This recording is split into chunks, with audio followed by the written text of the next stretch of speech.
Here's what we're talking about. Coffee, or somewhere over here. No, right here. There's my man. Right here.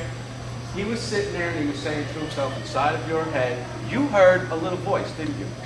And that little voice said, what am I doing here? What can this guy teach me? This isn't important. Something else? Anything else? Look at that. He had a whole book going in his head. You do? Okay, that's a great one. How many heard a little voice in their head say, this is stupid. I look stupid doing this. Come on, if I only get 5 hands, I know you're lying. Look at that. Look at that. That table's going to be hard. I'm going to have to work through. Many of you, if not all, sat here and said, I look stupid. And it was a pretty loud voice in your head, right? We said a lot of stuff. That's exactly what we call it.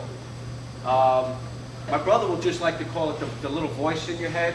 I like this other term that he taught me, which was called monkey brain. Because like monkeys never stop. And that's exactly what that little voice in your head will do. All day long, it doesn't stop. Just now it was, why are they asking me to close my eyes? I look silly, I look stupid, they're bald, it's hot out. Who knows what else you were thinking? But you weren't thinking, you were not concentrating on a word that made you feel good, were you?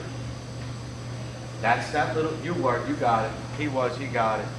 But for most of you, it was difficult to focus on that one word. That's that little voice in your head, and that little voice in your head will drive you to, let's see, let me just be real simple here. You'll be very tired by the end of the day because the little voice in your head just doesn't stop, and at the end of the day, it's like, oh, shut up. All right, well, right now, what we're going to do is we're going to ask you, I know everybody has a right hand.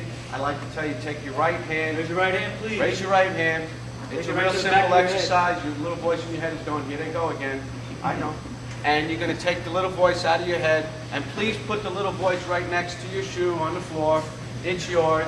Don't worry, it's not going anywhere. I'm not going to, Going to jump back in your went head. to prison for burglary, but I'm not going to steal your little voice. It's yours. It's your little voice. You get to keep it.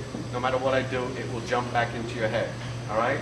We just made you aware, though, that you have a little voice in your head that drives you nuts. Okay? We'll teach you also how to quiet the little voice. Part of what we're doing today, we'll teach you that. Okay,